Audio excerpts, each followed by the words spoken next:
Bonjour les septièmes, module 8, leçon 6, les translations et les réflexions dans un plan cartésien. Qu'est-ce que ça veut dire translation? On dit quand la figure est dans un quadrillage, tu décris la translation par des mouvements vers la droite ou la gauche et vers le haut ou vers le bas. C'est-à-dire quoi? C'est-à-dire si je remarque ici sur cette image-là, je peux trouver que l'image est ici, figure est ici. C'est-à-dire ça c'est l'origine et ça c'est le figure. C'est-à-dire je voudrais savoir après la translation de l'image vers la figure, j'ai fait combien d'étapes vers la droite et combien je le fais vers le bas. Ça peut être droite ou gauche, ça peut être en haut ou en bas. Donc on va apprendre comment on peut faire ça. Réflexion. Une figure peut aussi subir une réflexion par rapport à un axe de réflexion. C'est-à-dire, il y a un miroir ici où il y a un axe. Ça, c'est l'image et ça, c'est la réflexion de l'image. Donc, on va avoir la figure. Comment je peux faire ça? Donc, meilleure chose, c'est d'avoir des exemples réels. Fais subir au triangle ABC une translation de 3 unités vers la droite et 2 unités vers le bas. Donc, si c'est un triangle, je dois commencer avec le triangle. Donc, je commence avec triangle A qui est moins 2, 5. Donc, je peux utiliser un logiciel comme GeoGebra. Moins de 5, donc, je place comme ça et je dis les points.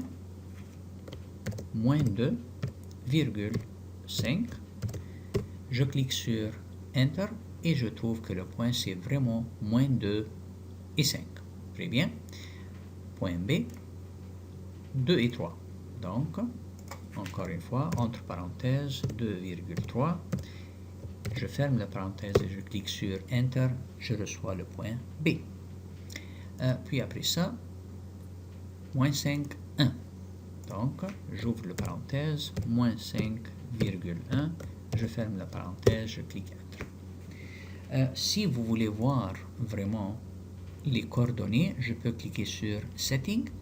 Puis je peux dire Name and Value pour le point A, Name and Value pour le point C, Name and Value. Ça me donne les coordonnées des figures. Donc ça c'est plus clair. Maintenant, j'ai besoin de dessiner le triangle. Donc, je peux demander polygone et je relie les points C, A, B et je dois fermer le polygone, sinon le polygone ne sera pas correct. Maintenant, je veux faire une translation.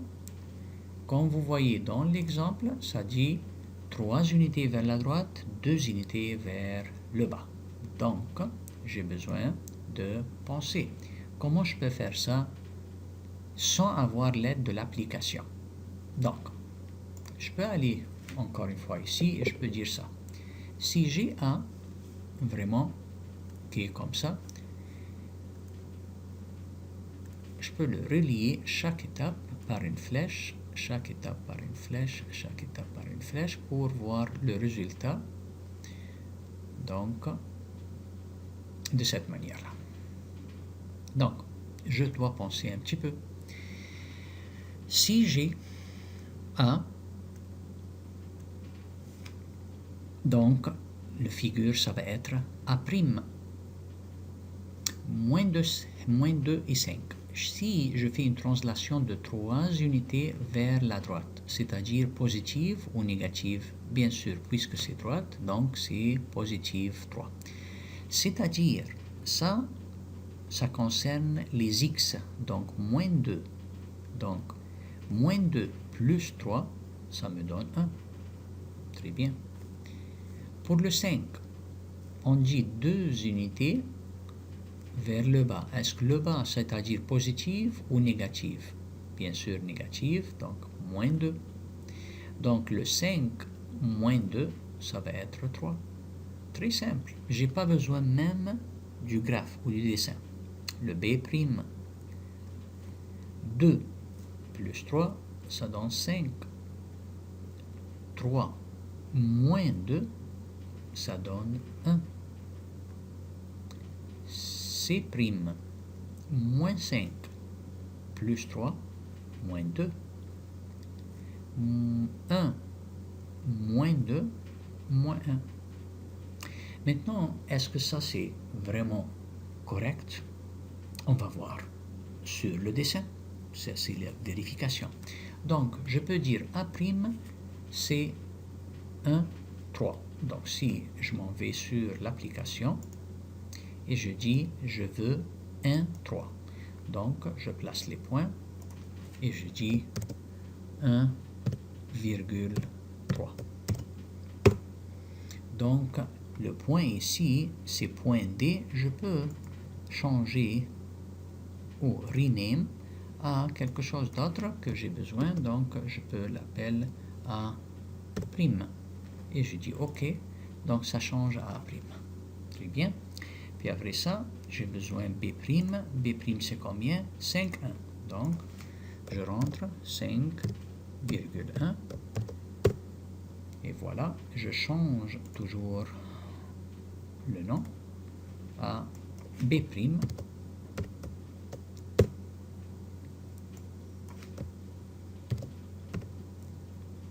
Et je clique sur OK. Puis après ça, dernier point, c'est combien? On a dit moins 2, moins 1. Moins 2, moins 1, entre parenthèses, moins 2, moins 1. Je ferme le parenthèse, je clique Enter. Je change, right-click, Setting, ou bien, je m'excuse, Rename, c'est plus facile. Et je dis C', OK. Donc, j'ai les 3 points. Je peux vraiment dessiner le polygone de C' à A', de B' à C'. Maintenant, avec le dessin, ça va être plus clair. Est-ce que ce dessin-là est correct, oui ou non? On a dit 3 étapes vers la droite et 2 étapes vers le bas. Donc, A, 1, 2, 3. Bas, 1, 2. Bravo. B, 1, 2, 3 vers la droite. 2 vers le bas. 1, 2. Bravo. C, 3 vers la droite. 1, 2, 3. 2 étapes vers le bas. 1, 2. Bravo. Donc ça c'est vraiment correct. Je vais vous montrer quelque chose, comment l'application peut faire ça dans une seule clic au lieu de faire tout ça, mais ça c'est seulement pour votre connaissance que l'application qui s'appelle GeoGebra peut vous aider à faire tout ça sans des calculs. Mais nous, comme examen ou comme devoir, on doit passer par l'étape des examens. Donc, si je peux faire ça et je demande d'effacer ces points-là, est-ce que l'application peut faire ça avec une seule étape? Oui. Si vous voyez ici en haut, il y a quelque chose qui s'appelle Translate by Vector. Qu'est-ce que ça veut dire? Translate by Vector, select the object, then vector. So, I'm going to select the object. Donc ça, c'est l'objet que je veux vraiment faire une translation de 3 étapes vers la droite, 2 étapes vers la gauche. Maintenant, je vais faire quelque chose ici pour montrer que je veux 3 étapes. Donc 1, 2, 3 vers la droite, 1, 2 vers le bas. Boum. Si je clique de cette façon-là, je reçois tout le même vraiment dessin que je l'ai fait par calcul. Donc B', 5, 1. Est-ce que vraiment ça c'était correct? Oui, 5, 1. C', moins 2, moins 1. Bravo. Donc, avec une seule étape, je peux le faire avec l'application, sauf que, comme je vous ai dit, ça c'est pour un outil qui nous aide chez nous à la maison. On peut aller à GeoGebra sans besoin de l'installer sur notre ordinateur. On peut recevoir cette aide-là comme vérification. Mais à l'examen ou comme devoir, j'aime que vous faites exactement comme on a fait ici, des calculs, puis je le teste sur le dessin. Ok, on va aller à notre partie. L'autre partie, ça dit réflexion, ça peut être par rapport à un axe de réflexion. Donc, comment je peux faire ça? Il y a ici un exemple, ça dit quoi? Fais subir au triangle ABC une réflexion par rapport à l'axe des Y. Puis, par hasard, ABC, ce sont les mêmes, donc je peux utiliser la même figure. Donc, je vais seulement besoin de effacer les vecteurs et comme ça, je peux avoir le dessin au complet. Comment maintenant je peux faire une réflexion de ce triangle-là autour de l'axe Y. D'habitude, si ce dessin-là était loin un petit peu de l'axe Y, tous les gens vont dire « Waouh, c'est facile ». Mais puisque ça passe sur l'axe Y et ça dépasse à l'autre cadran, ici on trouve que c'est difficile. Mais je vais vous dire la vérité, c'est pas difficile. Comment c'est pas difficile? Réflexion, c'est-à-dire quoi? Je me demande, le point A, vraiment, à quelle distance de l'axe Y? Donc si je compte, c'est 1, 2. C'est-à-dire de l'autre côté, 1, 2, ça va être le point A'. Donc si je demande un point, je clique ici et je peux cliquer sur Rename et je le nomme comme A'. Très simple. Pas plus dur que ça. Maintenant, B. B, c'est pas à gauche. B, c'est à droite. Pas de problème. Combien d'étapes loin de l'axe Y? 1, 2. Pas de problème. Donc, je peux vraiment trouver un point de l'autre côté. 1, 2. Puisque ça, c'est à droite, donc l'autre, ça va être à gauche. Donc, je clique ici. Et je change le nom à B'.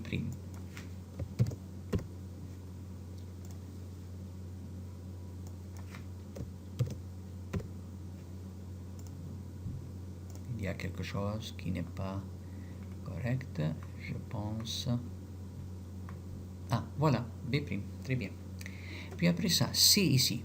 C, c'est à gauche, donc j'ai besoin de quelque chose à droite. Donc je compte. Combien des étapes loin? 1, 2, 3, 4, 5 à gauche, donc je compte à droite. 1, 2, 3, 4, 5 et je place le point et je change le nom à C' pour avoir ce point-là.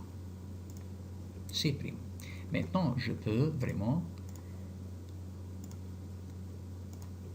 dessiner le triangle qui est la figure. Et ça, c'est les points. Maintenant, si j'ai besoin même d'avoir toutes les coordonnées, je peux demander Name and Value en cliquant sur le point seulement et je peux recevoir tout. Donc, sur le point et je reçois tout. Oups. Donc, ça c'est extra. Je veux reculer et je veux fermer ça. Ici, je demande nom et valeur. Puis, sur ce point-là, nom et valeur. Et comme ça, je reçois toutes les informations. Le moins 2 est venu 2, mais le 5, ça reste parce que c'est le même hauteur. Puis le B, c'est à droite 2, maintenant c'est à gauche 2, donc moins 2. Et le même hauteur, donc 3, ça reste comme elle est. Puis après ça, le C, moins 5 parce que c'est à gauche, maintenant ça va être 5 parce que c'est à droite, et le même hauteur 1. Et c'est comme ça qu'on peut faire notre dessin.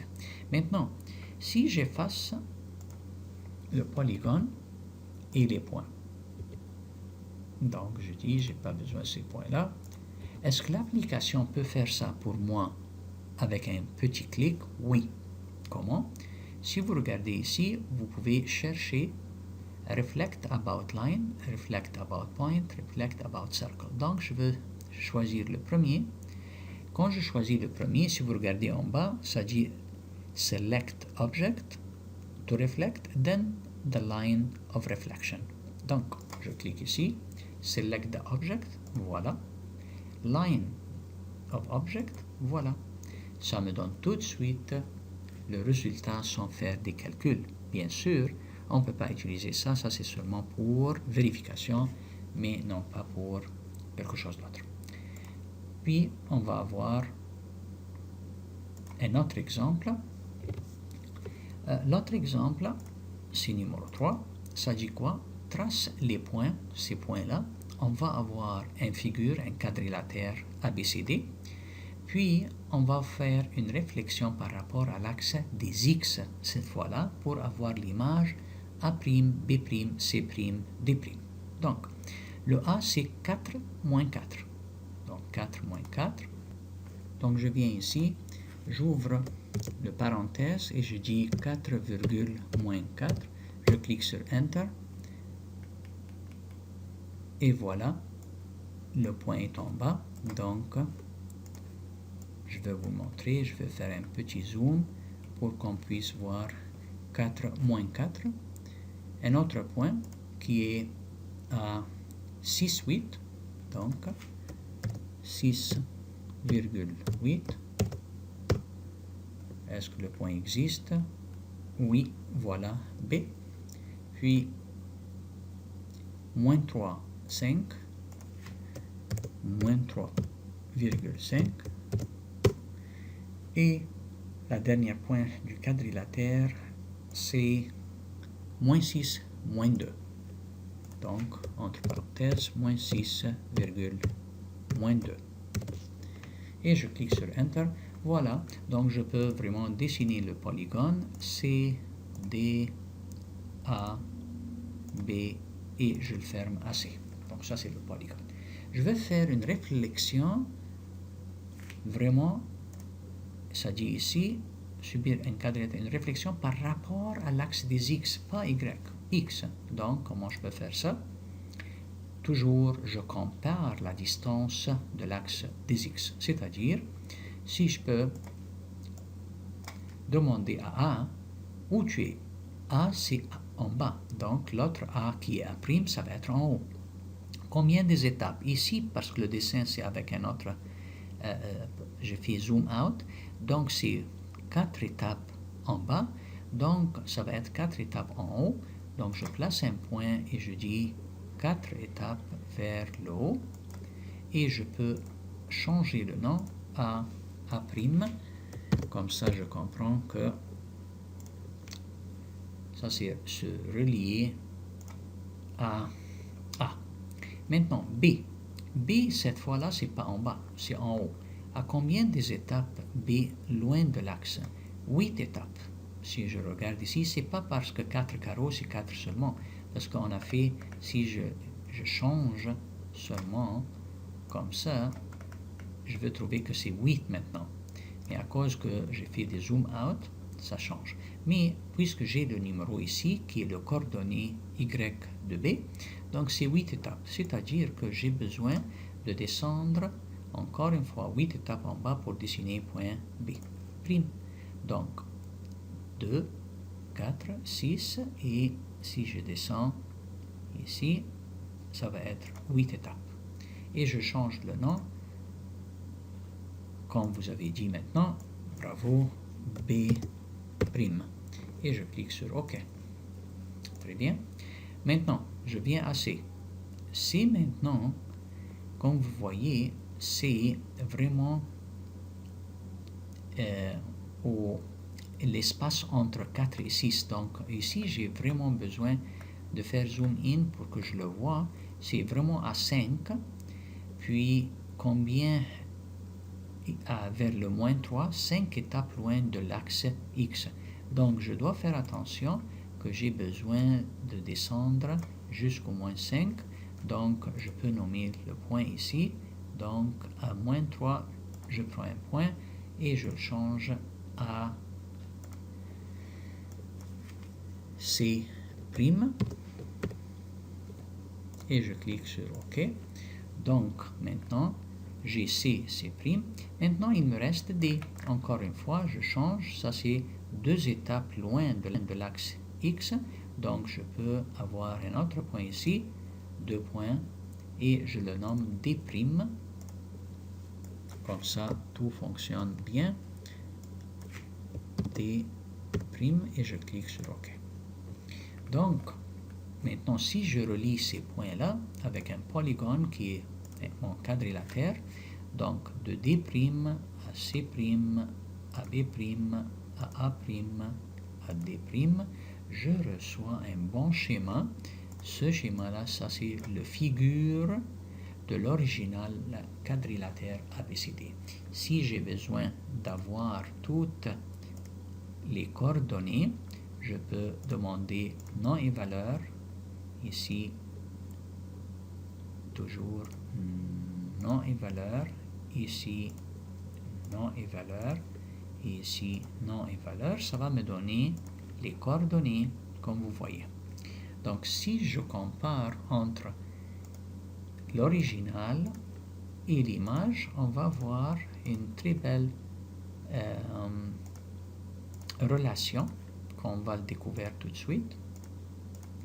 Si je regarde par exemple point B et point B', le x est le même, 6 et 6. Mais l'original c'est à 8 parce que c'est en haut, maintenant moins 8 parce que c'est en bas. Si je regarde par exemple D et D', moins 6, moins 2. Le moins 2 reste, le moins 6 reste comme elle est. Mais le moins 2, ça va être positif 2 parce que c'est en haut. Donc, vraiment, l'axe des Y change. Mais l'axe des X, c'est le même. 4, ça reste 4. Mais moins 4, ça devient positif 4. Pour point C, moins 3, ça reste moins 3. Mais une fois moins 5, l'autre fois c'est positif 5. Maintenant, quelqu'un qui va me dire, est-ce que l'application peut faire ça pour moi avec un clic, seulement pour savoir? Oui, bien sûr. Donc, si j'enlève tous ces points et tout le figure, je peux vraiment tester ça. Ça, c'est l'origine, l'image origine. Donc, je peux savoir si j'utilise la réflexion, est-ce que ça va fonctionner? Reflect about line, donc je choisis ça. N'oublie pas en bas, c'est marqué Select Object, puis après ça, les lignes de réflexion. Donc, je clique ici, je choisis l'objet, puis après ça, la ligne, c'est l'axe X. Et en faisant ça, je reçois tout. Et si vous vous rappelez, 6, 8, ça vient 6 moins 8. Le 4 moins 4, ça vient 4, 4. Et ça, c'est comme une vérification pour confirmer que notre travail était correct. J'espère que vous avez bien compris la leçon et merci pour votre attention.